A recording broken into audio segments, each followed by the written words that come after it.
అదే RTV app వార్తల్ని క్షణాల్లో చదివే అవకాశం ఉంటుంది. ఒక న్యూస్ పేపర్, ఒక టెలివిజన్ ఛానల్ మీ చేతుల్లో ఎప్పుడూ ఉంటాయి. ఆర్టీవీ యాజమాన్యానికి నమస్కారం. నా పేరు వినోద్, ఎస్ఎఫ్ఐ ప్రకాశం జిల్లా కార్యదర్శిని. 2024-25 సంబంధించినటువంటి బడ్జెట్ ని ఎన్డీఏ ప్రభుత్వం ఈరోజు ప్రవేశపెట్టింది. ఈ కేంద్ర బడ్జెట్ లో విద్యారంగానికి తీవ్రమైన అన్యాయం జరిగిందని మేము భావిస్తా ఉన్నాం. ఎందుకంటే గతంలో అనేక సార్లు మేధావులు చెప్తున్నారు, కొటారి కమిషన్ కూడా చెప్పింది, రాష్ట్రంలోనూ దేశంలోనూ విద్యారంగం అభివృద్ధి చెందాలి అని అంటే రాష్ట్ర బడ్జెట్ లో 30% నిధుల్ని, కేంద్ర బడ్జెట్ లో 10% నిధుల్ని విద్యారంగానికి కేటాయించాలని చెప్పి అనేక దఫాలుగా చెప్తా ఉన్నారు. ఇటు రాష్ట్ర ప్రభుత్వం కానీ అటు కేంద్ర ప్రభుత్వం కానీ ఇప్పటి వరకు ఆ యొక్క సూచనని ఎవరు పాటించలేదు. కాబట్టి ఈసారి కూడా కేంద్ర బడ్జెట్ లో విద్యారంగానికి అన్యాయం జరిగిందని చెప్పి నేను తెలియజేస్తా ఉన్నాను. రెండో విషయం, ఈరోజు ఆంధ్రప్రదేశ్కి విభజన చట్టంలో ఉన్నటువంటి హామీల్ని అమలు చేయడం కోసం ఈ బడ్జెట్ లో ఎక్కడ కూడా ఆ విధమైనటువంటి రిఫ్లెక్షన్ రాలేదు. ప్రత్యేకించి మామూలుగా ఈ రాజధాని నిర్మాణానికి నిధులు ఇస్తామని చెప్తున్నారే తప్ప అట్లానే పోలవరానికి నిధులు ఎంత ఇస్తారు, అట్లానే ప్రత్యేకించి వివిధ జిల్లాలు వెనకబడ్డాయి, వాటిని వెనకబడ్డ జిల్లాలుగా గుర్తించామని చెప్పారు, మంచి విషయం. అయితే ఆ గుర్తించినటువంటి జిల్లాలని ఆ వెనకబాటు నుంచి బయటపడేయడం కోసం ఏం చర్యలు తీసుకుంటారు? ఉదాహరణకి ప్రకాశం జిల్లా ఉంది, ప్రకాశం జిల్లాని వెనకబడిన జిల్లాగా గుర్తించారు, మంచి విషయం. అయితే ఈ జిల్లాని వెనకబాటుతనం నుంచి ముందుకు వేయడం కోసం ఎంత నిధులు కేటాయిస్తారు? ఇది ఎక్కడో కూడా బడ్జెట్ లో కనపడలేదు. కాబట్టి ఆ విషయాన్ని తెలియజేయాలి. అట్లానే ఏ విధంగా బయటపడేస్తారు, విద్యారంగాన్ని ఎలా అభివృద్ధి చేస్తారు, వైద్య రంగాన్ని ఎట్లా అభివృద్ధి చేస్తారు, ఎలాంటి ఉపాధి కార్యక్రమాలు చేపడతారనే విషయాలను కూడా తెలియజేయాలి. అట్లానే గతంలో బీజేపీ ప్రభుత్వం సంవత్సరానికి 1 కోటి ఉద్యోగాలు ఇస్తానని చెప్పారు. కానీ ఇప్పుడు ఏం చెప్తున్నారు, ఈ బడ్జెట్ లో మొత్తం 5 సంవత్సరాలకు కలిపి 4 కోట్ల ఉద్యోగాలు ఇస్తామన్నారు. అంటే 1 కోటి ఉద్యోగాల్ని వాళ్ళ మాటల్లోనే తీసేశారు. కాబట్టి ఇది కూడా ఒక విధంగా చూస్తున్నటువంటిది కోత విధించింది కూడా అర్థమవుతుంది. కాబట్టి బడ్జెట్లు అన్ని కూడా అంకెల గారడీలాగా ఉన్నాయి తప్ప ఆచరణలో ఈ యొక్క ప్రకాశం జిల్లా కానీ ఆంధ్రప్రదేశ్ కానీ అభివృద్ధికి అవసరమైనటువంటి సూచనలు కానీ వీటన్నింటినీ చేయలేదనేది నాకున్నటువంటి అభిప్రాయం. మిత్రులందరికీ నమస్కారం. ఈరోజు నరేంద్ర మోదీ గారు 3వసారి అధికారంలోకి వచ్చినటువంటి తర్వాత ప్రవేశపెడుతున్నటువంటి యొక్క మొట్టమొదటి బడ్జెట్ లో ఆంధ్ర రాష్ట్ర ప్రజలందరూ కూడా మనకి చాలా మంచి జరగాలని చెప్పి ఆశించినటువంటి విధంగానే ఈ బడ్జెట్ లో పూర్తిగా మనకి న్యాయం జరిగింది.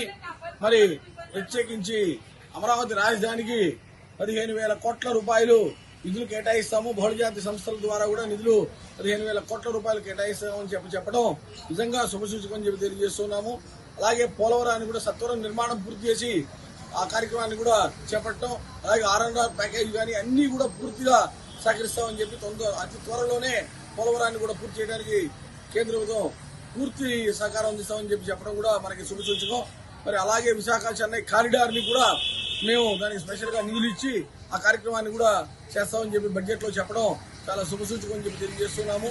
ఖచ్చితంగా అమరావతి రాజధాని నిర్మాణం కనుక వేగవంతమై అలానే ఇన్నర్ రింగ్ రోడ్డు కూడా కేంద్ర ప్రభుత్వం పూర్తిగా నిధులు ఇచ్చి భూసేకరణతో సహా పూర్తిగా నిధులు ఇచ్చి చేస్తామని చెప్పి కూడా మొన్న చెప్పున్నారు 20,000 కోట్ల రూపాయలతో.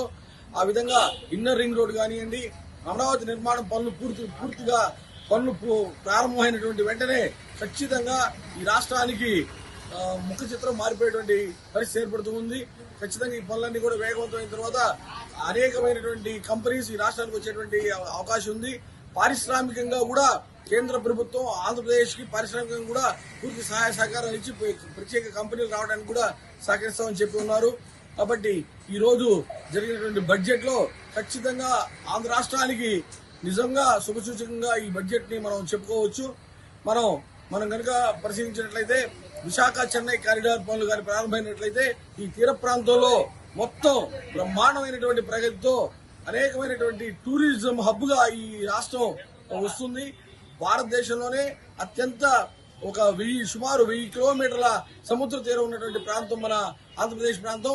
కాబట్టి ఖచ్చితంగా దాన్ని ఉపయోగించుకుని బ్రహ్మాండమైనటువంటి ప్రగతిని సాధించేటువంటి అవకాశం ఈ బడ్జెట్ ద్వారా వచ్చింది.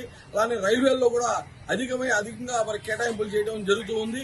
ఖచ్చితంగా ఈ బడ్జెట్ ని ఆంధ్ర రాష్ట్ర ప్రజలు కలలుగా ఉన్నటువంటి బడ్జెట్ గా మనం చెప్పవచ్చు.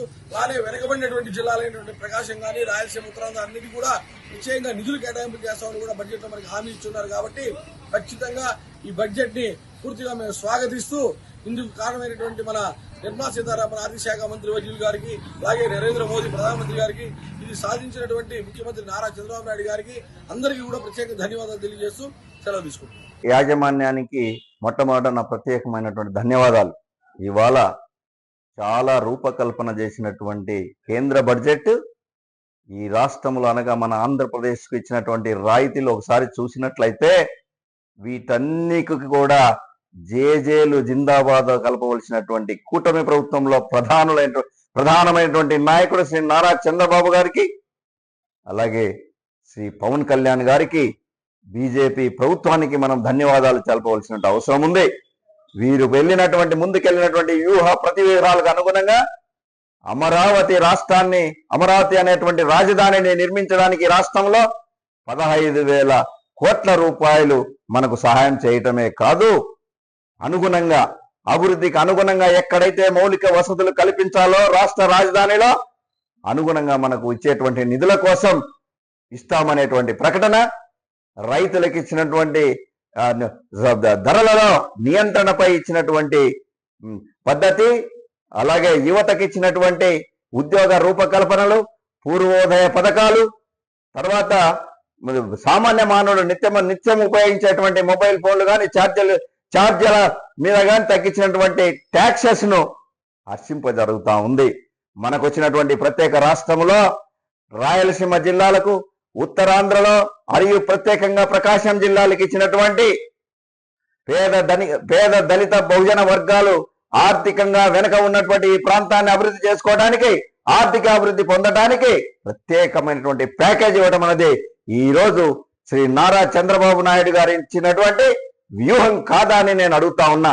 ఇలాంటివన్నీ కూడా ప్రజలు హర్షిస్తా ఉంటే వేతన జీవులకు మరొక ప్రక్క 3 లక్షల నుంచి 7 లక్షల వరకు ఉన్నటువంటి ట్యాక్సెస్ ని 5% చేయడం, అలాగే 10 లక్షలు 10% చేయడం, ఇలా చేసినటువంటి మరొకటే కాక స్టాండర్డ్ డిడక్షన్ ఉన్నటువంటి వేతన జీవులకు 50,000 నుండి 70,000కు 75,000కు కుదించడం అనేది ఒక హర్షించదగ్గ విషయం.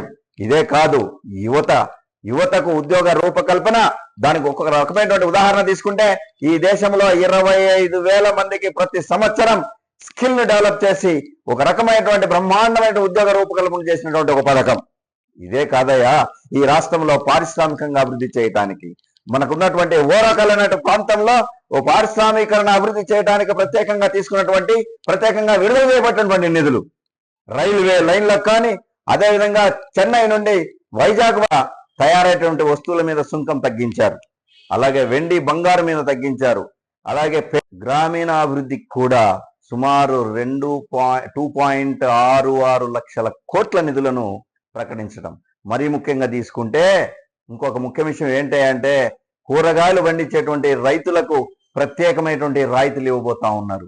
కనుక ఇవన్నీ సాధించడానికి ప్రత్యేకంగా శ్రీ నారా చంద్రబాబు నాయుడు గారికి జేజేలు పలుకుతూ ప్రతి ఊహకర్తలుగా ఉన్నటువంటి శ్రీ పవన్ కళ్యాణ్ గారికి, బీజేపీ ప్రభుత్వ నాయకులకు ఒకసారి ధన్యవాదాలు తెలియజేస్తూ సెలవు తీసుకుంటున్నా.